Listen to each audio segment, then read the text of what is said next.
on, guys? Welcome back to another brand new Division 2 video. In today's video, just want to give you guys an update on my striker build that I've been working. I know it's been a couple of weeks since I have updated you guys on what the build is looking like compared to what it was when I first started making it when Title Update first released. So that is what today's video is going to be about. Hopefully you guys do enjoy the video. If you guys do, make sure you guys drop a like on a subscribe channel if you guys are new. And let's get right to the video. Okay, guys, so before we do get into the video, I do just want to quickly say if you guys hear any weird sounds in the background of the video, I promise you guys it's not me. My cat is currently playing with a mouse, a toy mouse, so she's currently kicking underneath the rug over and over again. So if you guys hear some weird sounds or jumping, it's probably my cat. And also, I wanted to say that I still am technically not finished with this build all the way. I did get the two pieces that I wanted in terms of the vest and the backpack, which you guys will see in just a second, but I want them flip-flopped in terms of the attributes that they have right now. So hopefully we can find something that's a little bit better than what we have right now. So starting with the weapons, we have the Glory DAZE named high-end assault rifle, the same weapon that I had before when I first started making this striker build, but there is one small change that I made, and that is the minor attribute, which I changed to 5% damage to armor. This was a really hard choice for me. I was really banking on maybe getting the assault rifle damage to 15%, so going from 12% up to 15%, or changing it to damage to armor.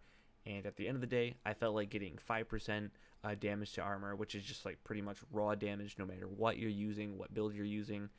It's going to be 5% raw damage to armor, whether it's PvP or PvE, and I really didn't feel like just getting an extra 3% for assault rifle damage would make a huge difference.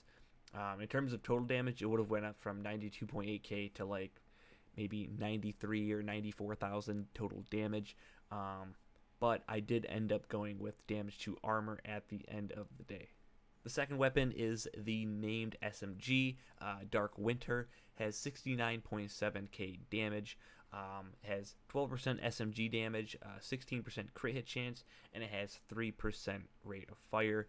Now if you guys look closely at the RPM, I'm actually not 100% sure what the fastest RPM in the game for an actual primary weapon that you can currently get as of right now. I actually still don't have the highest. I only have 3% rate of fire for my my bottom attribute, and the max is actually 5%. So I don't know how much that actually totals to in terms of what it would make it go up. But I can probably assume that it'll go to at least 1500 RPM, which is got to be up there in terms of probably the highest RPMs in the game, if not the highest RPM in the game that you can currently get. I'm not 100% sure if there's any magazines or anything special like that in terms of attachments that can make your fire rate go up. At least not that I have right now, so there could be maybe even more possible chances to raise the RPM more, but for the most part, I don't use this weapon like as a primary weapon for stacking. That's what my Glory DAZE assault rifle is for, but I pretty much use this weapon because it has super high fire rate, which means I'm not really missing any bullets at all, to be honest, even though I do play on console. But it shoots so fast I don't miss any bullets, and I pretty much just get full stacks with striker super quickly, and that's pretty much the main purpose of this weapon. So moving on to the gear, we have our striker's mask. It has 13.3% weapon damage, 9% crit hit damage, and 7.4% hazard protection. Now you guys will still notice some of the pieces, there are a couple of pieces I will say in the build that are still the same. They just have either higher rolls or they're pretty much just the same thing in terms of attributes, or maybe they're flip-flopped with a blue or a red. But for the most part, we do have a little bit more grinding to get in terms of getting max rolls for all of my reds. So there is definitely a bit of room to improve for weapon damage. I'm aiming for 100,000 damage or something close to that.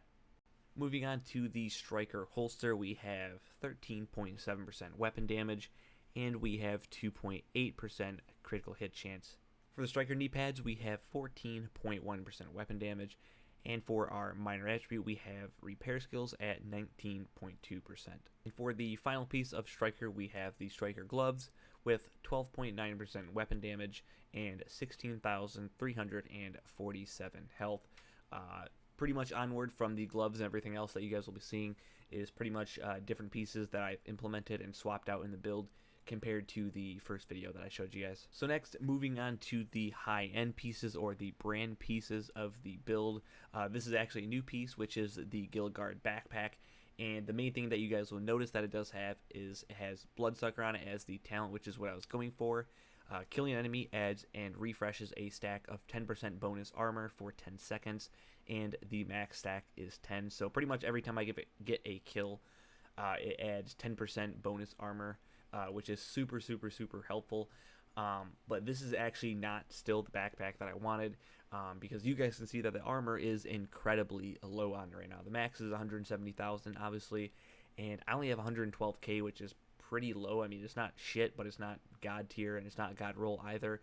And because this is the only Gilgard backpack that I've literally only gotten, and it did have armor rolled onto it, which is what I wanted, because I did want to have at least one max armor roll at a minimum for this build, because otherwise I'm just raw damage, which is what I still want for the most part, but I don't want to pretty much get one tapped by anything and anyone.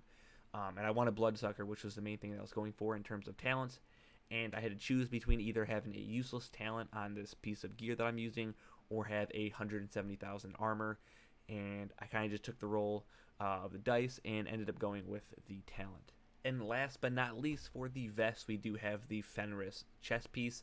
Now, this is probably the best piece that I've gotten, I'm not going to lie. Out of the entire build that you guys have seen thus far, the Fenris vest is probably the best I've gotten so far. Not only did it already have Unbreakable on it, which is what I wanted, obviously. It had almost max explosive resistance, which is super helpful because I'm always getting shot by elite and veteran grenadiers, which is pretty helpful. 10% isn't a lot, but it is something that's better than nothing. At the end of the day, I did want all reds on this, but I mean, I'm going to take it because almost everything is maxed. And then we also have 8.7% headshot damage, which the max is at 10, so it's just about maxed. And then for the crit hit damage, it's at 10.7, which is also just about maxed. So overall with the build right now, believe me, there is still a lot of work to be done with this build. I would say probably the main thing on this build right now that's kind of holding it back is the backpack, in my opinion. I wanted to get Bloodsucker, but I also wanted to have max armor on it as well because I did want to have one piece of gear on this build.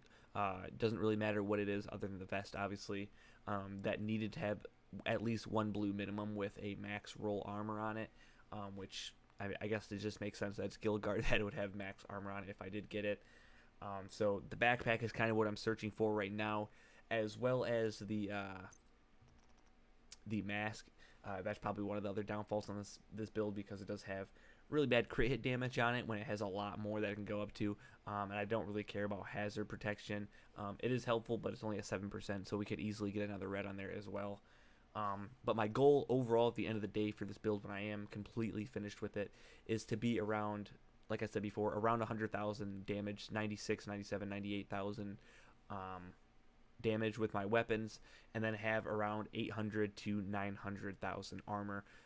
Realistically, right now, if I was to get the perfect backpack with my exact same build and swap it with one that I have right now, I would have the exact same damage with my weapon. I have almost 93,000 damage, but my armor, instead of it being 824,000, it would be probably about 880 or 870,000, which is a pretty significant increase in terms of armor-free build just from one piece.